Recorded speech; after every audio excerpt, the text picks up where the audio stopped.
Welcome to CSS Breakdown, book by book, season 6, episode 13, where we dive into chapter 13 of Norman Lowe's Mastering Modern British History to explore the fascinating paradox of William Ewart Gladstone, a leader described by his rival as a sophisticated rhetorician, inebriated with the exuberance of his own verbosity, who nonetheless set out to fundamentally reshape British society. And today we're focusing on his first ministry from 1868 to 1874. Exactly. It's this period just packed with, well, ambition, lots of necessary reforms, actually, but also kind of surprisingly widespread unpopularity by the end. It's a really captivating time. The scene is set right after the Second Reform Act in 67, Yeah. which massively expanded who could vote in Britain. Right. So the Liberals under Gladstone, they just swept to power in the 68 election. Huge majority. 387 seats to the Conservatives, 271. And that made Gladstone prime minister for the first time, taking over from who else? His great rival, Benjamin Disraeli. Ah, yes, the duel of the giants, as they called it. It really defined the era, didn't it? It really did. More than just politics, it was this epic clash of personalities. You had Gladstone, son of a wealthy Liverpool merchant. And Disraeli, comfortably off, son of Jewish writer. Totally different backgrounds, but both utterly brilliant orators. And they absolutely detested each other, which I suppose made for great political theater for everyone else. Oh, completely. The insults were legendary. Disraeli's famous line about Gladstone being that sophisticated rhetorician inebriated with the exuberance of his own verbosity. Classic. And he didn't stop there, did he? Later called him that unprincipled maniac. He did, and Gladstone gave as good as he got. Said Disraeli's doctrine is false, but the man is more false than the doctrine. Ouch. Really personal stuff. MRD Foote said they look like titans locked in colossal combat. A perfect description. Yet, despite all this fiery rivalry and Queen Victoria apparently calling him that half-mad firebrand, Gladstone gets into office and launches this rush of long overdue reforms. What was he actually trying to achieve? What was the mission? The mission, fundamentally, was to put liberal principles into practice across the board. So for you listening, what we'll explore is his core beliefs, the really ambitious reforms he pushed through. Many of which, as Lowe points out, were necessary but unpopular. Exactly. Yeah. Necessary but unpopular. We'll look at his attempts, mostly unsuccessful first time round, to pacify Ireland, and how all these things kind of came together and led, surprisingly, to his government losing power in 1874. It's a great case study, isn't it? A leader trying to drive major change, but facing the political consequences. Absolutely. A fascinating paradox. So, to really get a handle on Gladstone's first ministry, we need to understand the man. What drove him? What were his guiding principles? The sources really stress his deep Christian faith. Well, profoundly. It's absolutely central. He seriously thought about becoming an Anglican priest early on, and he genuinely saw politics as a way of doing God's work. There's that famous quote from a critic. Yes. That they didn't mind Gladstone always having the ace of trumps up his sleeve, but only to his claim that God had put it there. That sums it up nicely. How did these strong religious views evolve, though? He wasn't always tolerant, was he? No, initially he was very much a defender of the established Anglican Church. But over time, he became more tolerant towards nonconformists, towards Roman Catholics. Eventually, he even accepted that having an Anglican state church in overwhelmingly Catholic Ireland just wasn't reasonable. But there's a caveat there, isn't there? Some historians argue politics sometimes came first. Yes, there's a debate. Some argue political expediency, finding ways to unite the different factions within the Liberal Party, often played a role alongside his principles. The Irish church policy, for example, definitely helped bring liberals together. Right, makes sense. Faith meets political reality. Okay, beyond religion, he was a big champion of equality of opportunity. What did that mean in practice for him? It meant he believed the government should actively get rid of sort of outdated restrictions, abolish privileges held by certain groups, especially in places like the army, the civil service, the universities, and in religious matters, too. He had that famous quote, "All the world over, I will back the masses against the classes," which, made him incredibly popular with lower middle and working class people, a real heroic figure to many. Sounds very forward-thinking, but there's a slight contradiction there, isn't there, in how he viewed the classes? There is, yeah. It's fascinating. Despite backing the masses, he apparently advised artisans not to try and raise their children out of the working class. Instead, they should want them to stay in that class and sort of elevate the work itself. So Improving things within the existing structure, maybe, rather than everyone climbing the ladder. Perhaps. It's an interesting nuance. Okay, then there's his economic thinking. Fiscal prudence, free trade, laissez-faire, very much about letting enterprise flourish. Absolutely. Core liberal beliefs at the time. He believed in free enterprise for growth. The state's job was simply to be efficient and economical, those Benthamite virtues. He hated waste, didn't he? Saw money almost as a sacred trust. Exactly. Lowe quotes his biographer saying he loathed waste because he regarded all money as a trust committed by God to man. His absolute favorite word was retrenchment. Cut spending, keep taxes low. He even wanted to abolish income tax altogether. That was the ultimate goal, yes. Yeah. A very different world from today. So, lean government, individual responsibility, which perhaps explains why he was, as Lowe puts it, a bit lukewarm on social reform. It does seem that way. Despite his deep religious beliefs, he wasn't really convinced that the government needed to step in extensively to improve, say, living conditions or public health. Why not? He seemed to fear that too much government help might destroy the moral fiber of the nation. Self-help was the key virtue. That's why his only real step in this area, the 1872 Public Health Act, was, well, pretty limited. And this caution extended to foreign policy, too. Peace and tranquility, very different from Palmerston. Very different. His religious views pushed him towards respecting other nations, avoiding costly wars and entanglements. Palmerston's aggressive style was, to Gladstone, just too expensive and risky, especially given the state of the British Army at the time. The risk being, of course, that people might see it as weakness. Precisely. It's a fine line to walk. Okay, but one area where he was radical, or at least deeply invested, was Ireland. Oh, absolutely. Ireland became almost an obsession, especially later on. But even in this first ministry, he had this burning desire to find solutions.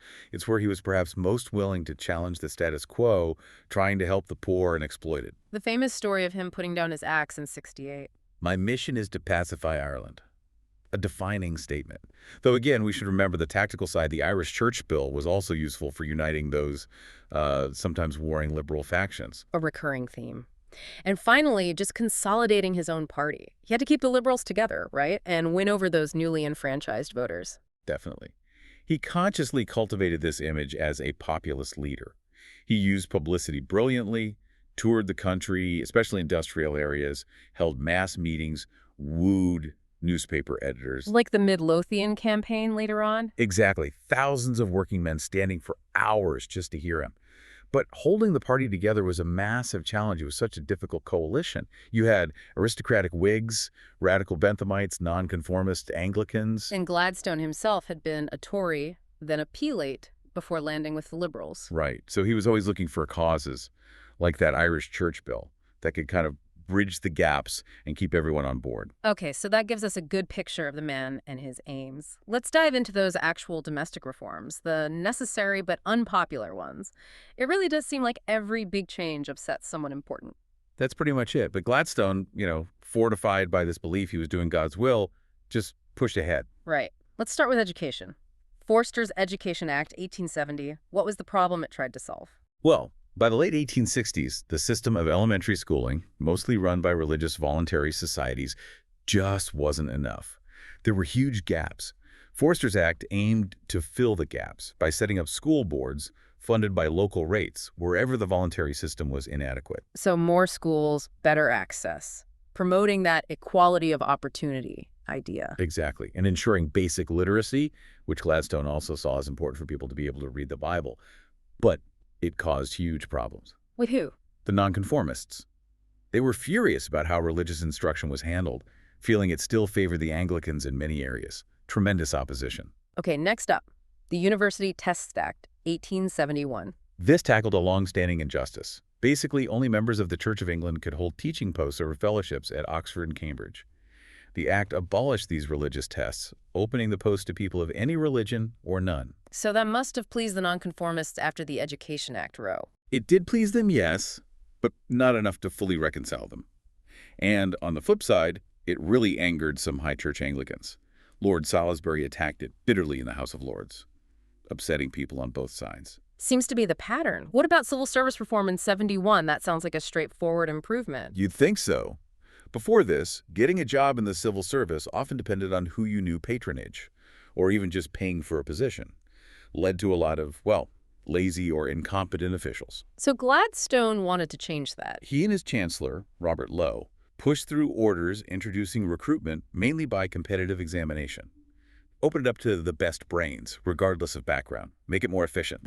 There's always a but. But the aristocracy, who had dominated civil service for generations, were absolutely furious. They saw it as an attack on their influence. Some departments, like the Foreign Office, managed to exclude themselves completely, and the Home Office delayed it for years. A real battle. Meritocracy versus privilege. Okay, trade union reform. Also 1871. This sounds like a minefield. It turned out to be Gladstone's most serious miscalculation on the home front, according to Lowe's. It started well, actually. The Trade Union Act recognized unions as legal bodies, protected their funds, gave them the right to strike. Unionists were delighted. Okay, so what went wrong? Almost immediately, a second law, the Criminal Law Amendment Act, was passed. And this act made all forms of picketing illegal, even peaceful persuasion. Wait, so they could legally strike but couldn't effectively do anything to make the strike work, like persuade others not to work? Exactly. It turned delight into disgust overnight. It made strikes pretty much ineffective. The working classes felt completely betrayed. Why on earth did he do that? It seems totally contradictory. The thinking seems to be rooted in Gladstone's own deep religious aversion to any kind of coercion or force being used to influence opinion. He probably saw picketing, even peaceful picketing, as inherently intimidating and likely to lead to violence. But the political consequence was losing huge amounts of working class support. A major own goal, then. What about public health? The 1872 Act, you mentioned it was limited. Yeah, it was a pretty half-hearted attempt. Public health across Britain was chaotic, a real mess. But Gladstone himself just wasn't that interested in this kind of practical social reform. And the act relied on local boards, who were often more concerned with keeping spending down than actually tackling the problems. The Benthamite contradiction again, efficiency versus economy. Exactly. It disappointed reformers who wanted strong central government leadership and funding. Okay, the Ballot Act, 1872. Secret voting. This must have been popular. With some, yes.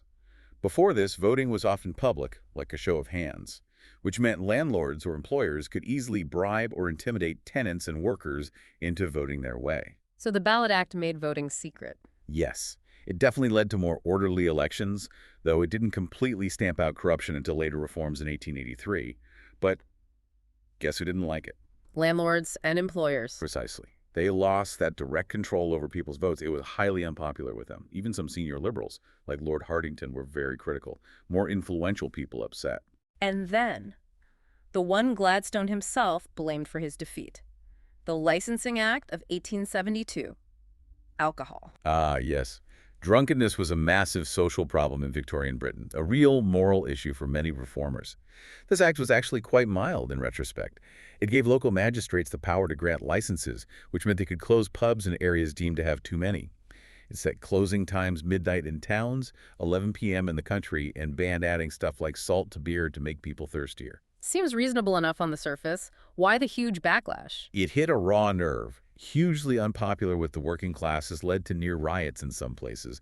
The brewers and pub owners, naturally, saw it as an attack on their trade and independence, and many others just disliked it as government interfering in personal liberty. The Bishop of Peterborough's famous line. Prefer to see England free better than England sober. Sums up that feeling. This act almost certainly pushed the powerful brewing industry towards the conservatives and, as Gladstone believed, cost the liberals dearly in 1874. Wow. Okay, quickly, the Judicature Act, 1873, simplifying the courts. This one was probably the least controversial, thankfully. The English legal system was, as Lowe calls it, an unbelievable muddle. Think Dickens' Bleak House. Loads of overlapping ancient courts. This act basically tidied it all up, uniting them into one Supreme Court of Judicature. Much simpler. Any objections? Minor ones, mainly about removing the House of Lords as the final court of appeal, but Disraeli actually restored that later anyway. Generally, a successful, sensible reform. Finally, in this domestic whirlwind, Cardwell's army reforms, spanning 1870-74. What was the big issue with the army? The army had shown some pretty glaring faults in the Crimean War and the Indian Mutiny. A lot of the inefficiency stemmed from the system of purchasing commissions. Basically, wealthy young men could buy their way up the officer ranks. Paying for promotion, not earning it through merit. Exactly. A lieutenant colonelcy could cost something like £7,000. The commander-in-chief, the Duke of Cambridge, Queen Victoria's cousin, was resistant to change. He famously said, "Brains. I don't believe in brains." Gladstone saw reform here as essential, tackling both inefficiency and aristocratic privilege. So what did Edward Cardwell, his Secretary for War, actually do? He brought in a whole package of major reforms, pulled troops back from self-governing colonies to create a strategic reserve at home, abolished flogging in peacetime, a huge step, made the commander-in-chief answerable to the war secretary, And the big one, purchase. abolished the purchase of commissions entirely. From now on, selection and promotion were meant to be based purely on merit. He also reorganized regiments, linked them to counties to boost recruitment, shortened the length of service to create a reserve force, and introduced a better rifle, the Martini Henry. A complete overhaul must have faced massive opposition. Oh, fierce resistance, especially from the aristocracy in the House of Lords. They actually defeated the bill to abolish purchase. So how did Gladstone get it through? He did something quite radical. He advised the Queen to use a royal warrant to abolish purchase directly, bypassing Parliament. Victoria wasn't keen on the reforms herself, calling them unwise, but she agreed. It forced the Lord's hand, a major political victory for Gladstone. Were the reforms a success overall? Largely, yes. Conditions improved, recruitment got better, the reserve system worked well. It really laid the foundations for Britain's modern army. But there were limitations. Cardwell couldn't establish a proper general staff like the Prussians had, which caused problems later, like in the Boer War. Some parts of the army, like the artillery, clung to old ways. And the Duke of Cambridge remained a blockage to further change for years. Cardwell himself was apparently exhausted by the fight and retired in '74. Right, so domestic reforms stirring up trouble everywhere. Let's pivot to that other great challenge, Ireland. Gladstone's mission. The situation there sounds truly desperate in the mid-19th century. Desperate is the right word. The population had just collapsed after the Great Famine from over 8 million down towards maybe 4.5 million by 1900. A million dead, a million emigrated. Poverty was endemic, especially in the West. And this frustration often boiled over into violence against landlords, who were mostly Anglo-Irish and often absentees. And Britain's response had usually just been more soldiers? Pretty much. Suppression rather than addressing the root causes. Then, from 1867, you get the Fenians. Advocating for an Irish republic through violence. Yes. Things like the attack on a prison van in Manchester, the bombing of Clerkenwell Jail in London. They didn't have huge support within Ireland, but their actions definitely convinced Gladstone that something had to be done. Plus, keeping so many troops in Ireland was incredibly expensive, more than were needed for the whole of India. So what were the specific grievances Gladstone was trying to tackle in 1868? You can break them down into sort of three areas: religious, economic, and political. Religiously, you had the bizarre situation of the Protestant Anglican Church being the official state church, supported by tithes, paid largely by the 88% Catholic population, who also had to fund their own Catholic churches. An obvious injustice. Economically. Intense poverty. Very little industry, partly because free trade with Britain had damaged things like the Irish linen trade. The land situation was central. Most land owned by wealthy, often absent landlords. Irish tenants rented small plots, often subletting even smaller ones, heavily reliant on the potato. Landlords could raise rents if tenants made improvements, and evictions were common and brutal. Constant insecurity. Leading to desperation and violence. Exactly. And politically, there was this growing sense of Irish separateness, a feeling that English rule was to blame for the country's problems, and that only some form of self-government home rule could bring recovery. The Home Rule League starts campaigning for a Dublin Parliament around 1870. So Gladstone arrives, wanting to fix this, his mission to pacify Ireland, driven by genuine conviction. I think so, yes. His religious sense of justice and fair play was definitely engaged. But as we mentioned, there was that tactical element, too. The first big Irish measure, the Church Act, was something that could unite the different liberal factions. But his efforts had limited success, didn't they? Very limited in this first ministry. Part of the problem was that Irish demands kept escalating, and Gladstone's concessions often felt like too little, too late. And he faced powerful, entrenched opposition back in Westminster, particularly from Anglican bishops and those Anglo-Irish landlords with seats in Parliament. Okay, his first big move, the Irish Church Act of 1869. This disestablished the Anglican Church of Ireland, ended its status as the state church, stopped the collection of tithes from non-Anglicans. A lot of its property was redistributed for secular purposes, hospitals, schools, workhouses. A major step. Seen as the first major breach in the Union, yes. Catholics welcomed it. But it didn't solve the fundamental economic and land problems, so its overall impact was quite slight. And some goodwill was lost later when Gladstone couldn't manage to reform Trinity College Dublin into a mixed university acceptable to Catholics. Then came the first Irish Land Act in 1870, aimed at tenant protection. That was the aim, to stop landlords charging exorbitant rents and to give tenants compensation for any improvements they'd made if they were evicted. But it was an almost total failure. Why? It crucially failed to define what an exorbitant rent was, so landlords can just raise rents anyway. The courts nearly always sided with the landlords in disputes. And it didn't give tenants what they really craved, which was security of tenure, the right not to be evicted as long as they paid a fair rent. What stopped Gladstone from making it stronger? Opposition within his own government, particularly from the Whig landowners in his cabinet, who were staunch defenders of property rights. A more radical bill, one that fixed rents or banned evictions, simply wouldn't have got through the House of Lords at that time. So it raised hopes but didn't deliver. Exactly, which led to more bitterness, more violence, and ironically forced Gladstone to pass a coercion act in 1871 to restore order, a really tragic cycle. A missed opportunity, perhaps. Possibly. Lowe suggests if a really effective land act had been possible then, maybe some of the later bitterness could have been avoided, though that's speculation. Did it have any long-term impact? Yes. Historians like Theo Hoppen argue it marked the beginnings of the collapse of the landlord class in Ireland. Even conservatives like Lord Salisbury saw it as a sign of things to come. As for home rule, Gladstone wasn't really interested in that demand during this first ministry. The failure of moderates like Isaac Butt to achieve much just paved the way for more radical leaders like Parnell later on. So Ireland remained a huge, unsolved problem. Let's look briefly at foreign policy. Gladstone's preference for peace. How did that play out and add to his woes? Well, his cautious approach, aiming to protect British interests but avoid war and respect other nations, often just looked weak and spineless to a public used to Palmerston's gunboat diplomacy. Plus, Gladstone knew the British Army wasn't really equipped for major European wars, and he hated the expense. The Franco-Prussian War of 1870-71 is a key example. Yes, Britain stayed neutral, no real reason or capacity to intervene. Gladstone did score a success, getting both France and Prussia to promise to respect Belgian neutrality, which was a key British interest. But then the Black Sea issue blew up. Right. Russia, taking advantage of France's collapse, just announced it was tearing up the clauses from the 1856 Treaty of Paris that limited its naval power in the Black Sea. This basically undid a major British gain from the Crimean War. And Britain could do nothing. Pretty much. France was defeated, no allies to rely on. Britain had to accept it at a conference in London. Diplomatically, it was a defeat. The public felt Gladstone had been weak, had let Britain down. He even wanted to protest Prussia's annexation of Alsace-Lorraine, but his own cabinet wouldn't let him.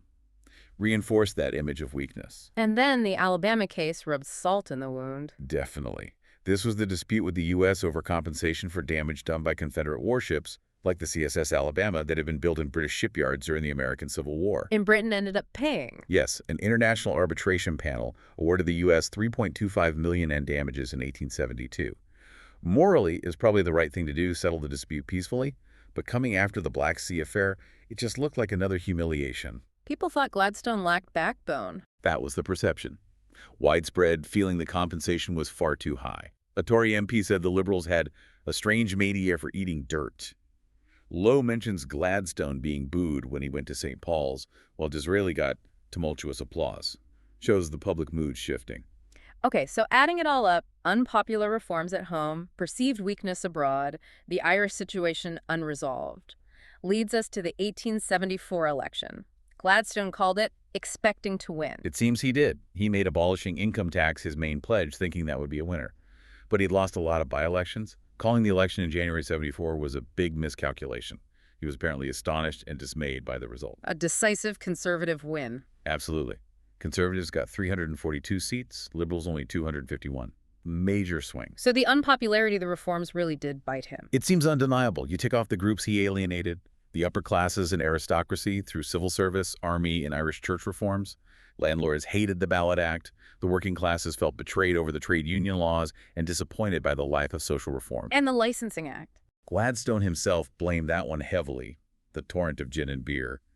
Plus, the nonconformists, usually solid liberal supporters, were still angry about the Education Act, and many stayed home or didn't vote liberal. And on top of all that, the dissatisfaction with his foreign policy.